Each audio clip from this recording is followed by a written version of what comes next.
المزاہی مدظلہ العالی محتمم مدرسہ اسلامیہ عربیہ تعلیم القرآن رئیس کا کہ جن کی مخلصانہ دعوت پر آج کے اس عظیم الشان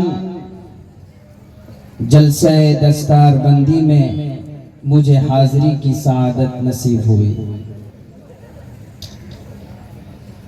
یقیناً بہت ہی کم عرصے میں اپنی کامیاب قیادت اور باخلوص اہتمام کے ذریعے حضرت والا نے مدرسے کو اس مقام پر پہنچایا کہ آج مدرسہ کے زیر اہتمام ایک عظیم الشان جلسہ دستار بندی انعقاد پذیر ہے، اور انشاءاللہ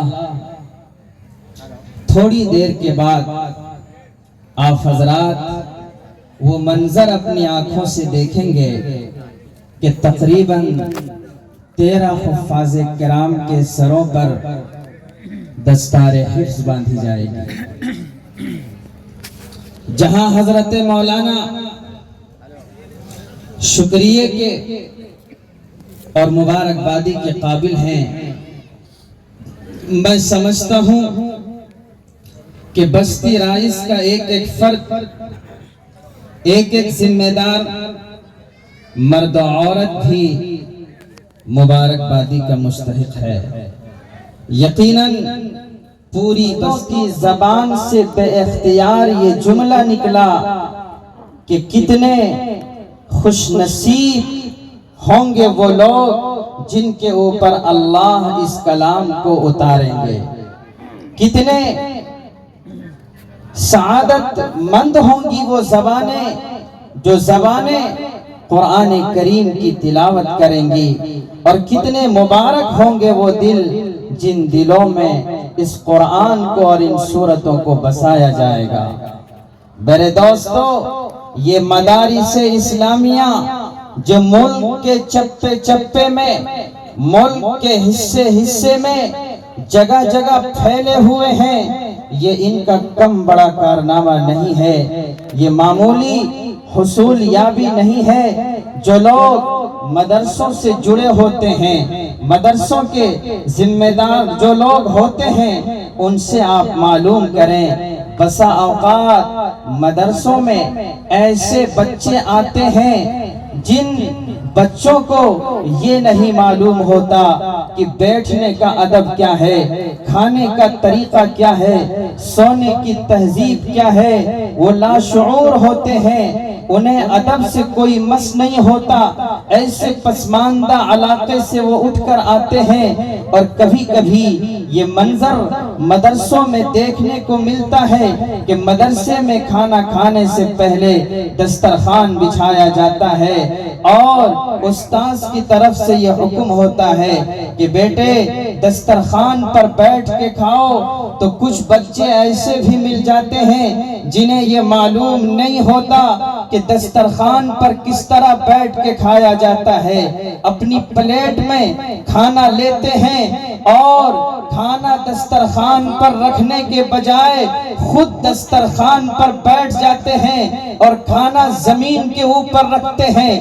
وہ یہ سمجھتے ہیں کہ یہ کوئی بوریا ہے، یہ کوئی چٹائی ہے جو ہمیں بیٹھنے کے لیے بچھایا گیا ہے، اور کھانا زمین کے اوپر رکھتے ہیں۔ عزیزان ملت، یہ قوم مدرسوں کو ایسے بچے دیتی ہے جنہیں یہ پتہ نہیں ہوتا ہے کہ کھانے کا طریقہ کیا ہے، بولنے کا ادب کیا ہے، سونے کی سنتیں کیا ہے۔ یہ قوم مدرسوں کو ایسے بچے فراہم کر کے دیتی ہے، لیکن قربان جاؤ ان مدارس اسلامیہ پر، ان مکاتب دینیہ پر، یہی مدارس ان بچوں کو جب قوم کے حوالے کرتے ہیں تو معلوم ہے کوئی بچہ حافظ قرآن بن چکا ہوتا ہے، کوئی بچہ عالم دین بن چکا ہوتا ہے، کوئی بچہ کمال مفتی بن چکا ہوتا ہے، کوئی قاضی تو کوئی محدث تو کوئی مفسر بن چکا ہوتا ہے، کوئی داعی اسلام تو کوئی مبلغ اسلام بن چکا ہوتا ہے۔ خلاصہ یہ کہ قوم ایسے بچوں کو دیتی ہے جنہیں ادب نہیں آتا، اور یہ مدرسے جو قوم اور ملت کے حوالے ان بچوں کو کرتے ہیں تو رہبر اور مقتدا بنا کر حوالے کرتے ہیں۔ یہ مدرسوں کا اعجاز ہے، یہ مدرسوں کا کمال ہے، یہ مدرسوں کی خوبیاں ہیں۔ ہو سکتا ہے کہ آج ہماری نگاہ میں مدرسوں کی وہ حیثیت نہ ہو، کوئی مقام نہ ہو، کوئی مرتبہ نہ ہو، ہم اسے کم حیثیت اور گری ہوئی نظر سے دیکھتے ہوں۔ میرے دوستو، ان مدرسوں کا مقام بہت اونچا ہے، ان کا مرتبہ بہت اونچا ہے۔ سرور کائنات جناب محمد الرسول اللہ صلی اللہ علیہ وسلم مسجد نبوی میں تشریف لائے، صحابہ کی مجلس لگی ہوئی تھی۔ آپ علیہ السلام نے ارشاد فرمایا، میرے صحابہ، کون یہ پسند کرتا ہے کہ بازار جائے اور وہاں پہ جا کر بغیر کسی گناہ کے اور بغیر مال و زر خرچ کیے ہوئے اسے 2 حاملہ اونٹنی مل جائے، عمدہ اونٹنی مل جائے، عمدہ اونٹ مل جائے۔ میرے دوستو، عرب کے یہاں سب سے پسندیدہ مال اونٹ گردانا جاتا تھا۔ مجلس میں جتنے صحابہ بیٹھے ہوئے تھے، ہر کسی نے کہا، یا رسول اللہ، یہ کون پسند نہیں کرے گا؟ ہر کوئی چاہتا ہے کہ مال و زر خرچ کیے بغیر، بغیر کسی گناہ کے، بغیر کسی حرام کام کیے ہوئے ہمیں عمدہ مال مل جائے، ہمیں اونٹ اور اونٹنی مل جائے۔ آقا صلی اللہ علیہ وسلم نے یہ سوال اور جواب سن لینے کے بعد ارشاد فرمایا، میرے صحابہ، تمہیں اونٹنی محبوب ہے، میرے صحابہ، تمہیں اونٹ پسند ہے، سنو، کوئی مسجد جائے اور مسجد میں جا کر قرآن کریم کی کوئی 2 آیتیں سیکھ لے تو 2 اونٹنی سے بہتر ہے، 3 آیتیں سیکھ لے تو 3 اونٹ اور 3 اونٹنی سے بہتر ہے، کوئی 4 آیتیں سیکھ لے تو 4 اونٹ سے بہتر ہے۔ اور میں کہتا ہوں، علماء نے شرح کی ہے، ارے اس دنیا اور دنیا کی کسی چیز کا مقابلہ قرآن سے کیا ہو سکتا ہے؟ قرآن کی ایک آیت ساری کائنات سے بہتر ہے۔ قربان جاؤ ان مدارس اسلامیہ پر، ان مدارس میں ایک آیت نہیں، 2 آیت نہیں، ایک سورت نہیں، 2 سورت نہیں، ایک رکوع نہیں، 2 رکوع نہیں، ایک پارہ نہیں، 2 پارے نہیں، بلکہ سورۃ الفاتحہ سے لے کر سورۃ الناس تک پڑھایا جاتا ہے، حفظ کرایا جاتا ہے، سنا جاتا ہے، سنایا جاتا ہے، یاد کیا جاتا ہے، یاد کرایا جاتا ہے، صبح و شام پڑھا جاتا ہے، راتوں دن پڑھا جاتا ہے۔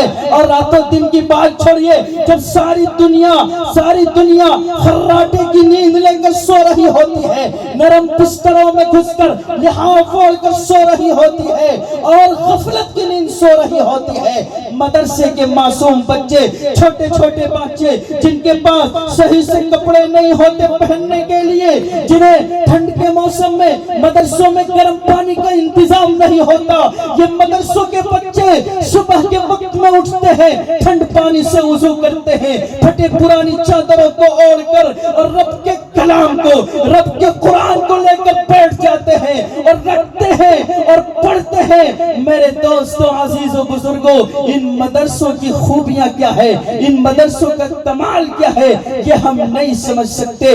آقا صلی اللہ علیہ وسلم نے ارشاد فرمایا، جس گھر میں، جس کمرے میں، جس عمارت میں قرآن پڑھا جاتا ہے، وہ گھر، وہ کمرہ آسمان والوں کی نگاہ میں اس طرح چمکتا ہے جس طرح زمین والوں کی نگاہ میں آسمان کے ستارے چمکا کرتے ہیں، اس طرح آسمان والوں کی نگاہ میں قرآن جس گھر میں پڑھا جاتا ہے وہ گھر چمکتا ہے۔ میں سمجھتا ہوں کہ آسمان میں سب سے زیادہ اگر کوئی عمارت چمکتی ہوگی، کوئی مکان چمکتا ہوگا، کوئی بلڈنگ چمکتی ہوگی تو کسی مالدار کی بلڈنگ نہیں، کوئی حویلی نہیں، کوئی بڑا مکان نہیں، بلکہ وہ مدرسے چمکتے ہوں گے جو کہیں چھپر میں چل رہے ہیں، جو کہیں بے ترتیب کمروں میں چل رہے ہیں۔ یہ کمرے اور مدرسوں کی یہ ٹوٹی پھوٹی عمارتیں آسمان میں چمک رہی ہوں گی۔ میرے دوستوں، عزیزوں، بزرگوں، ہمارا تعلق مدارس سے ہونا چاہیے، ہمارا تعلق حفاظ سے ہونا چاہیے، ہمارا تعلق علماء سے ہونا چاہیے، ہمیں محبت ہونی چاہیے، ہمارے دلوں میں ان کی قدر ہونی چاہیے۔ میں ایک مقولہ سناؤں، حضرت حاجی امداد اللہ مہاجر مکی رحمت اللہ علیہ ایک مجلس میں فرمانے لگے کہ اے لوگو یہ جو مدارس اور یہ مکاتب کا جال جو پورے ملک میں بچھا ہوا ہے اس کو تم کم مت سمجھو۔ میں سمجھتا ہوں کہ اگر آخرت میں میدان محشر میں کسی عمل سے میں اپنی امید وابستہ کر سکوں کہ اللہ میرے کس عمل سے میری مغفرت فرمائیں گے، میری نجات کا سامان وہ کون سا عمل ہوگا، تو میں سمجھتا ہوں ہماری سرپرستی میں اور بزرگوں کی سرپرستی میں پورے ملک میں جو یہ مکاتب کا جال پھیلا ہوا ہے، مدارس کا جال پھیلا ہوا ہے، میں سمجھتا ہوں کہ یہ سلسلہ ہماری نجات کا سامان ہو جائے گا۔ حاجی امداد اللہ کون شخصیت ہے؟ اکابر علماء دیوبند کے سرپرست، اکابر علماء دیوبند کے پیر و مرشد، علماء دیوبند وہ جماعت ہے جن کے تقوی، جن کی طہارت، جن کی عبادت کی قسمیں کھائی جا سکتی ہیں۔ علماء دیوبند کی عبادت، ان کا تقوی، ان کی طہارت، میرے دوستو جب علماء دیوبند کے تقوی اور طہارت کی قسم کھائی جا سکتی ہے تو ان کے پیر و مرشد کا تقوی، ان کی طہارت، ان کی پاکیزگی، ان کے سجدے اور راتوں میں اٹھ کر رب کے سامنے رونا، اس کا کیا مقام ہوگا۔ لیکن حضرت حاجی صاحب فرماتے ہیں نہ مجھے اپنی عبادت پر بھروسہ ہے، نہ مجھے اپنی نمازوں پر بھروسہ ہے، نہ مجھے اپنی تہجد پر بھروسہ ہے، اگر رب کے دربار میں کسی عمل پر بھروسہ ہے تو یہ مدارس اور مکاتب ہیں جو پورے ملک میں پھیلے ہوئے ہیں۔ یہ دین کے قلعے ہیں، یہ ایمان کے قلعے ہیں، یہاں سے ہمیں ایمان ملتا ہے، یہاں سے ہمیں عمل کا پیغام ملتا ہے۔ یہ مدرسے ہمارے اسلامی تشخصات کے محافظ ہیں۔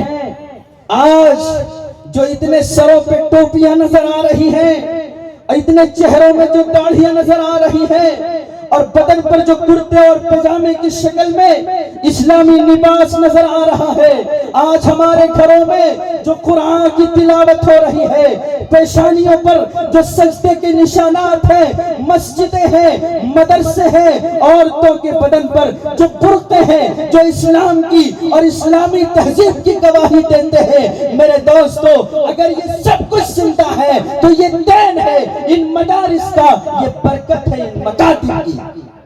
اگر یہ مدرسے نہ ہو تو ایمان خطرے میں پڑ جائے گا، اگر یہ مدرسے نہ ہو تو ہمارا اسلامی تشخص ختم ہو جائے گا، اگر یہ مدرسے نہ ہو ہمیں قرآن کون بتائے گا، اگر یہ مدرسے نہ ہو اور یہاں سے علماء، یہاں سے حفاظ، یہاں سے قرہ اور یہاں سے مفتی بن کر معاشرے میں نہ آئے، بتاؤ میرے دوستو مسجد میں امام کہاں سے آئے گا، نکاح پڑھانے کے لیے قاضی کہاں سے آئے گا، اور بچے جب ہمارے شعور کی عمر کو پہنچنے لگے، بولنے لگے تو انہیں کلمہ سکھانے والا کہاں سے آئے گا، نماز سکھانے والا کہاں سے آئے گا، رب کی پہچان کرانے والا کہاں سے آئے گا۔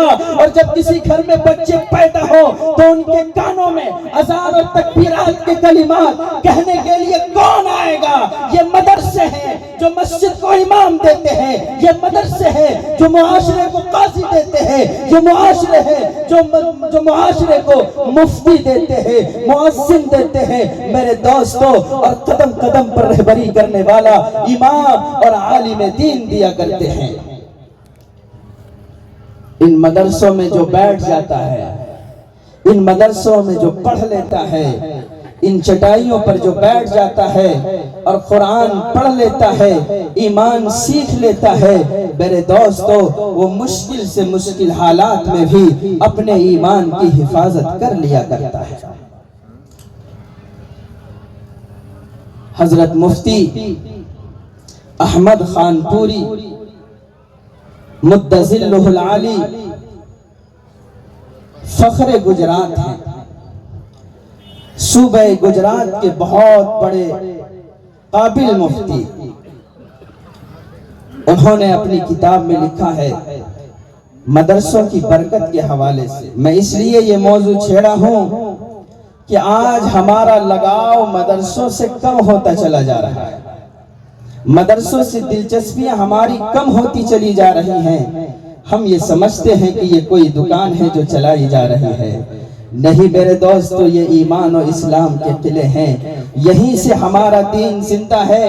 جب اس ملک پر انگریزوں کا قبضہ ہوا اور انگریز اس ملک کے حکمراں بنے تو ان کی پہلی نشانی پر یہ مسلمان تھے، ان کا دین و ایمان تھا، وہ مکمل کوشش کرتے رہے کہ کسی طرح یہاں سے اسلام کو مٹا دیا جائے، جس طرح اسپین سے مٹا دیا گیا۔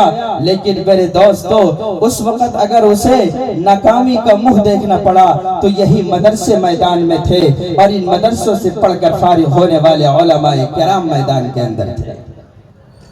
اور آج بھی باطل دشمنوں کو، فرقہ پرستوں کو اگر خطرہ ہے تو انہی مدارس سے خطرہ ہے۔ اسی لیے مدارس کو ہر ممکن بدنام کرنے کی وہ کوشش کرتے ہیں۔ کس لیے کرتے ہیں؟ مدارس کے خلاف پروپیگنڈے کرتے ہیں، مدارس کے خلاف بد کلامیاں کرتے ہیں۔ کس لیے کرتے ہیں؟ تاکہ مسلم عوام کا رشتہ علماء سے کٹ جائے، مسلم عوام کا رشتہ مدرسوں سے ٹوٹ جائے، اور مدرسوں سے ان کے تعلقات، ان کی دلچسپیاں، ان کی محبتیں ختم ہو جائیں۔ جب مدرسوں سے ان کا تعلق ٹوٹ جائے گا، ختم ہو جائے گا، یہ مدرسے ویران ہو جائیں گے، قرآن کی تعلیمات موقوف ہو جائے گی، قرآن پڑھنے والے، پڑھانے والے، دین جاننے والے، بتانے والے جب نہیں رہیں گے تو ان کو ہم اپنا ترجمہ بنا لیں گے، اور جس طرح چاہیں گے، جس رخ پر چاہیں گے، جس جگر پر چاہیں گے، ہم ان کو ڈال دیں گے آسانی کے ساتھ۔ حضرت مفتی احمد خان پوری نے لکھا ہے کہ سن 2000 میں گجرات میں بہت زبردست زلزلہ آیا، آپ سب کو معلوم ہے، بستیاں تباہ ہوئی، بلڈنگیں گری، فلک بوس عمارتیں زمین دوز ہوئی، ہزاروں ہزار جانیں تلف ہوئی، لوگ فقر و فاقہ میں پڑ گئے، نان شبینہ کے محتاج ہو گئے۔ لوگ ریلیف والے آئے، غلہ تقسیم کرنے والے آئے، کٹ اور پیکٹ لے کر آئے، غلے کا، اناج کا، اور اپنی اپنی تنظیموں کے بینر تلے غلے تقسیم کرنے لگے۔ ایک اسٹیج لگا، جس اسٹیج پر غلہ تقسیم ہو رہا تھا، لوگ لائن لگا کر غلہ لینے کے لیے جا رہے تھے۔ اس لائن میں ایک مدرسے کا بچہ بھی تھا، مکتب میں پڑھنے والا بچہ بھی تھا، جو ایمان کو سیکھا ہوا تھا، قرآن کو پڑھا ہوا تھا، اپنے استاذوں سے، اپنے معلموں سے ایمان کی بات سن رکھا تھا، وہ بھی اس لائن میں لگا ہوا تھا۔ جب اس کا نمبر آیا اور اس نے غلہ اور وہ پیکٹ اپنے ہاتھ میں لیا، تھوڑی دیر کے بعد وہاں موجود لوگوں نے یہ منظر دیکھا کہ اس بچے نے بڑی پھرتی کے ساتھ اور بڑی تیزی کے ساتھ اس غلے کو اور اس پیکٹ کو اسی اسٹیج پر پھینک دیا، اور وہاں سے کود کر نیچے اترا اور بھاگ کر رہا۔ لوگوں نے روک کر پوچھا، اے بیٹے کیا بات ہوئی؟ اگر تجھے غلے کی ضرورت نہیں تھی تو لائن میں لگا کیوں تھا؟ اگر تجھے غلے کی ضرورت نہیں تھی تو تو نے وہ غلہ لیوں کیا؟ اگر ضرورت تھی تو جب تجھے مل گیا تو اس غلے کو تو نے پھینک کیوں دیا؟ میرے دوستو، اس بچے نے جو جواب دیا وہ جواب میں سنانا چاہتا ہوں، اور ان مدرسوں کی اور ان مکاتب کی کیا اہمیت ہے اور کیا مقام ہے اور کیا مرتبہ ہے آپ کے ذہنوں میں میں بٹھانا چاہتا ہوں۔ اس بچے نے کہا، غلہ مجھے ملا، مجھے ضرورت بھی تھی، گھر میں فاقے بھی تھے، لیکن دینے والے نے جب دیا تو میری زبان سے کفریہ بول بلوانا چاہا، میری زبان سے شرکیہ بول بلوانا چاہا۔ میں نے اپنے استادوں سے سنا ہے، بیٹے بھوک سے جان دے دینا، فاقے میں مر جانا، اگر کوئی مارے تو آسانی سے موت قبول کر لینا، لیکن شرک کے کلمات اور کفر کے کلمات اپنی زبان سے ادا مت کرنا۔ وہ کفر کی باتیں کہلوانا چاہ رہے تھے، جو ہی مجھ سے کہا، میں نے کہا اللہ تمہیں مبارک ہو، ایمان ہمیں مبارک ہو۔ یہ مدارس ہیں، یہ مکاتب ہیں، ان سے ہمیں محبت ہونی چاہیے، ان سے ہمارا تعلق ہونا چاہیے، ان سے ہمارا رشتہ مضبوط ہونا چاہیے۔ ابھی میرے دوستو تھوڑی دیر میں حفاظ کرام کی یہاں لائن لگے گی، ان کے سروں پر دستار باندھی جائے گی۔ میرے دوستو ان کے والدین مبارکباد کے مستحق، وہ بچے مبارکباد کے مستحق۔ میرا وقت پورا ہوا چاہتا ہے، ایک ایک حدیث کو پیش کر کے اپنی بات ختم کروں گا۔ اللہ کے نبی علیہ السلام نے فرمایا ہے، میرے دوستو حضرت جبرائیل علیہ السلام تشریف لائے اور اللہ کے نبی سے فرمایا، اے آقا ایک زمانہ ایسا آئے گا کہ فتنے کثرت سے نمودار ہو گئے اور ان فتنوں میں ایمان بچانا، عمل بچانا بہت مشکل ہو جائے گا۔ آقا صلی اللہ علیہ وسلم نے پوچھا، اے جبریل فالمخرج منہا، اس سے بچنے کا، اس سے نکلنے کا، اس سے تحفظ کا راستہ کیا ہوگا؟ حضرت جبرائیل نے کہا، اللہ کے نبی جب فتنے کثرت سے ظاہر ہو رہے ہو، ایمان کے خلاف، اسلامی اعمال کے خلاف ماحول بن چکا ہو، ایسے وقت میں اگر کوئی اپنا ایمان بچانا چاہے، اپنا اسلام بچانا چاہے، اپنا عمل بچانا چاہے تو اس کی وجہ یہ ہے اور اس کا سبب یہ ہے کہ اپنا رشتہ کتاب اللہ سے قائم کرے، اپنا رشتہ اللہ کے کلام سے قائم کرے، اللہ کی کتاب کو، اللہ کے کلام کو مضبوطی سے تھام لے۔ میرے دوستو وہ فتنوں کا زمانہ آ چکا ہے، فتنوں کا زمانہ آ چکا ہے، جدھر نظر اٹھائیے ایمان کے خلاف ماحول نظر آ رہا ہے، بے شرمی کا ماحول، بے حیائی کا ماحول، ایمان سوز ماحول پیدا ہو چکا ہے۔ اس دور میں ہمارا رشتہ کتاب اللہ سے پہلے سے زیادہ مضبوط ہونا چاہیے، اللہ کے کلام سے پہلے سے زیادہ ہمارا تعلق استوار ہونا چاہیے۔ لیکن افسوس کے ساتھ کہنا پڑتا ہے کہ آج کتاب اللہ کو پڑھنے والے، کتاب اللہ کو سمجھنے والے، کتاب اللہ پر عمل کرنے والے کم ہوتے چلے جا رہے ہیں۔ آج ہمارے گھروں میں اللہ کا کلام موجود ہے، قرآن موجود ہے، الماریوں کی زینت بن کر جستان میں پیک ہو کر گرد پڑی ہوئی ہے، غبار اٹے ہوئے ہیں، صاف کرنے کے بھی نوبت نہیں آتی۔ کب جستان سے کلام نکلتا ہے، الماری سے نکلتا ہے جب ہمارے یہاں کسی کا انتقال ہو جاتا ہے، کسی کا انتقال ہوتا ہے، کوئی فوت ہو جاتا ہے، تب کلام اللہ کھول کر سورہ یاسین پڑھتے ہیں، سورہ فاتحہ پڑھتے ہیں۔ یاد رکھیے ہمارا ایمان ہے، ہمارا یقین ہے، قرآن پڑھنے سے ثواب ملتا بھی ہے، ثواب پہنچتا بھی ہے، اصال ثواب ہوتا ہے، یہ اہل سنت والجماعت کا عقیدہ ہے۔ لیکن قرآن مردوں کے لیے نہیں آیا ہے، قرآن زندوں کے لیے آیا ہے، زندوں کو راستہ دکھانے کے لیے آیا ہے، رہبری کرنے کے لیے آیا ہے، زندوں کو یہ بتانے کے لیے آیا ہے اپنی زندگی کیسے گزارو گے، اپنی راتیں، تمہاری راتیں کیسی ہو، تمہارا دن کیسا ہو، تمہاری صبح کیسی ہو، تمہاری شام کیسی ہو۔ یہ قرآن دستور حیات ہے، یہ قرآن ہماری زندگی کا مقصور ہے، منشور ہے۔ میرے دوستو قرآن کو پڑھا جائے، قرآن کو سیکھا جائے، قرآن کو سمجھا جائے، قرآن پر عمل کیا جائے، اس کو عام کرنے کی کوشش کی جائے۔ یہ قرآن جہاں پڑھا جاتا ہے رحمتیں برستی ہے، جہاں پڑھا جاتا ہے رب کی برکتیں برستی ہے۔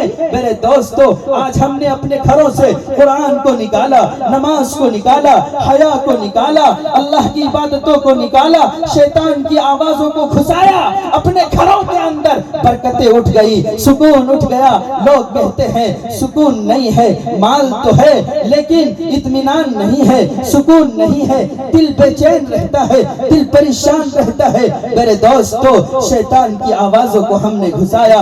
شاید کوئی گھر ایسا آپ کو ملے جس میں گانا نہ بجتا ہو، جس میں فلمیں نہ چلتی ہو، جس میں سیریل نہ چلتا ہو، بے حیائی پر مبنی جس میں کارٹون نہ دیکھے جاتے ہو۔ اس کے لیے ہمارے پاس وقت ہے۔ ہوٹلوں میں بیٹھ کر، دکانوں میں بیٹھ کر، چوک چوراہوں میں بیٹھ کر گھنٹوں باتیں کرنے کا ہمارے پاس وقت ہے، لیکن رب کے کلام کو کھول کر 10 منٹ پڑھنے کا وقت نہیں ہے، 20 منٹ سمجھنے کا ہمارے پاس وقت نہیں ہے۔ میرے دوستو، جب ہمارا حال یہ ہوگا تو ذلتیں ہمارا مقدر نہیں بنیں گی تو کیا ہوگی؟ کسی شاعر نے کیا خوب کہا ہے، وہ معزز تھے زمانے میں مسلمہ ہو کر، وہ معزز تھے زمانے میں مسلمہ ہو کر، اور ہم خار ہوئے تارک قرآن ہو کر۔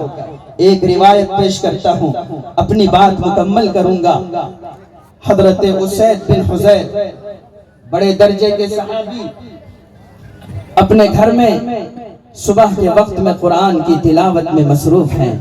تہجد کا موقع ہے، قرآن کی تلاوت ہو رہی ہے، کیا دیکھتے ہیں کہ سامنے صحن میں ایک گھوڑا بندھا ہوا ہے، وہ گھوڑا بدکنے لگا۔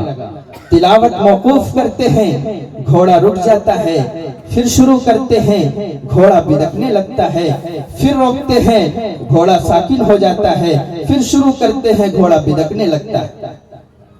سامنے ان کا بیٹا سویا ہوا تھا یحییٰ، انہیں خطرہ ہوا کہیں ایسا نہ ہو کہ قرآن کی تلاوت جاری رہے اور گھوڑا میرے بیٹے کو روند نہ ڈالے۔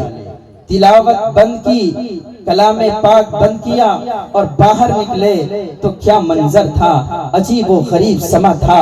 وہ کیا دیکھتے ہیں کہ گھر کے اوپر ایک بادل ہے جو آسمان تک جا پہنچا ہے، اور اس بادل کے بیچ میں ایک نور ہے، ایک روشنی ہے، ایک نورانی کیفیت ہے۔ میرے دوستو، صبح ہوتی ہے، صبح جا کر آقا صلی اللہ علیہ وسلم کی خدمت میں عرض گزار ہوتے ہیں، یا رسول اللہ، رات میں یہ واقعہ پیش آیا، تلاوت کر رہا تھا، گھوڑا بدکنے لگا، تلاوت بند کر کے جب میں باہر آیا تو آسمان میں بادل دیکھا، بادل میں نور اور روشنی دیکھی۔ آقا صلی اللہ علیہ وسلم نے پوچھا، اے میرے صحابی، تم جانتے ہو، تم سمجھتے ہو کہ وہ بادل کیا تھا، اس میں روشنی کیا تھی؟ وہ صحابی کہنے لگے، یا رسول اللہ، مجھے نہیں پتا، آپ ہی صحیح بتا سکتے ہیں، آپ ہی کو صحیح علم ہو۔ آقا صلی اللہ علیہ وسلم نے فرمایا، اے میرے صحابی، وہ رب کے فرشتے تھے، وہ رحمت کے فرشتے تھے جو تیری تلاوت سننے کے لیے آسمان سے اتر چکے تھے۔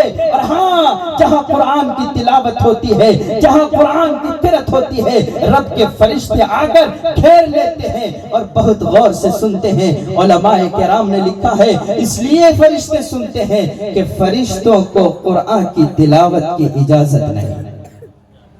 ہم کتنے خوش نصیب ہیں کہ اللہ نے اس قرآن کی تلاوت کے لیے ہمیں چنا۔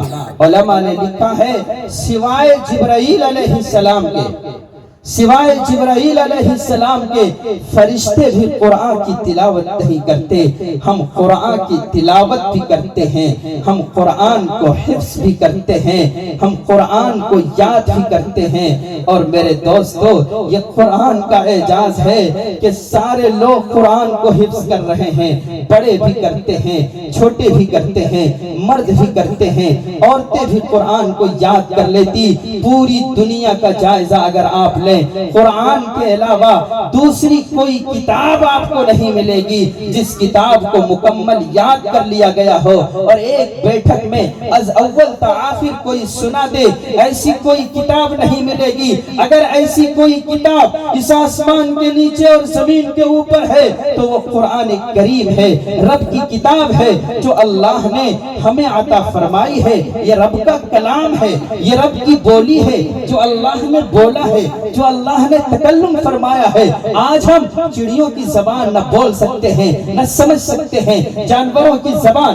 نہ بول سکتے ہیں نہ سمجھ سکتے ہیں. اللہ نے ہمیں کتنی بڑی سعادت کے لیے چنا کہ ہم رب کے ہیں, رب کے کلام کو پڑھتے ہیں اور رب کے کلام کو سمجھتے ہیں, محفوظ کر لیتے ہیں. آقا صلی اللہ علیہ وسلم نے ارشاد فرمایا, جو حافظ قرآن کو اپنے سینے میں بسا لے گا, پر اس کے ماں اور اس کے باپ کو کل قیامت کے دن میدان حشر میں بلایا جائے گا اور اعزاز سے نوازا جائے گا, اس کا اکرام کیا جائے گا. اللہ حکم دیں گے, اے فرشتوں, اس ماں کو اور اس باپ کو ان دونوں کے سروں پر تاج ڈال دو. کیسا تاج, کیسا تاج. رب اللہ تعالی, اللہ کے نبی علیہ السلام نے فرمایا, تو احسن من ضوء الشمس, ایسا روشن تاج پہنایا جائے گا جس کی روشنی سورج کی روشنی سے بڑھ کر ہوگی.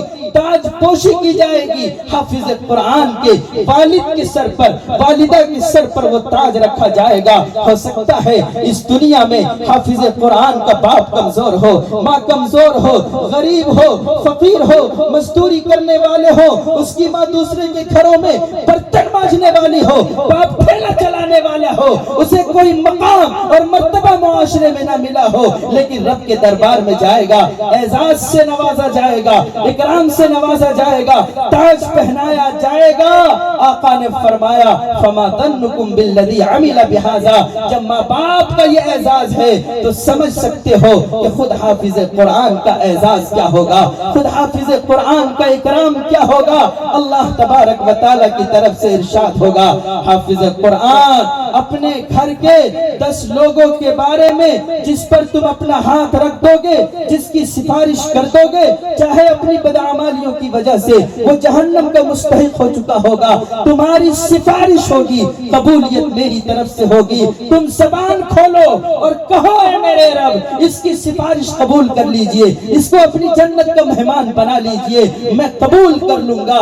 10 لوگوں کو حافظ قرآن اپنے ساتھ جنت میں لے کر جائے گا. کیا سمجھتے ہیں وہ اپنی ماں کو بھول جائے گا, اپنے باپ کو بھول جائے گا, اپنے بھائی کو بھول جائے گا, اپنے رشتہ داروں کو بھول جائے گا؟ نہیں بھولے گا, وہ خود بھی جائے گا, اپنے رشتہ داروں کو لے کر جائے گا. اس لیے میں کہا کرتا ہوں, اگر کسی گھر میں, کسی خاندان میں کوئی بچہ حافظ قرآن بن گیا تو یہ مت سمجھو کہ بچہ حافظ قرآن بن گیا پورے خاندان والوں کے لیے جنت میں جانے کا سامان بن گیا.